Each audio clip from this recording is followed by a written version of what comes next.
அடிக்கிறனா அடிப்பேன் ஆசை தீர பாடி. ஏண்டி அன்னைக்கு கல்யாணத்துல அத்தனை பேரும் மத்தியில ஊரு பேர் தெரியாத ஒரு எம்எல்ஏ என்ன தூக்கி போட்டு அடி அடி அடிக்கிறான். அத உன் கொப்பை கேட்டானா வாட்டா கேட்டானா அல்லது நீதான் கேட்டாடி? எல்லாருமா சேர்ந்து பாத்தீங்க. அடியே இது வரைக்கும் இல்ல பெத்த ஆத்தா கூட கை நீட்டி அடிச்சலடி. ஏய் கேக்குறல பாத்துக்கிட்டே இருக்க. கேட்டியாடி இது வரைக்கும் ஒரு துரும்பு கூட படாம வளர்ந்த என்ன உங்க குடும்பமே சேர்ந்து அடி வாங்க வச்சுட்டீங்களடி. அடியே நான் தெரு தெருவா மறந்துடிக்கிறேன் தாண்டி.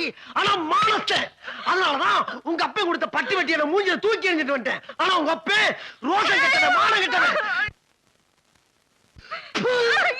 அடியே உங்க அப்பனுக்கு மானம் சூடு சொரண வைக்க ஏதாச்சும் இருந்திருந்தா நான் வாங்கி கொடுத்த மோரத்தை திருப்பி கொடுத்துருப்பான். அதை விட்டு கேவலம் ஊசி போன பலகாரத்தையும் வாழைப்பழத்தையும் கொடுத்துட்டாரு. இது யாருக்குடி வேணும்? இதை வச்சு பொட்டி கடை வைக்க முடியுமா இல்ல வட்டிக்கு வாங்கின படத்தை தான் திருப்பி கொடுக்க முடியுமா?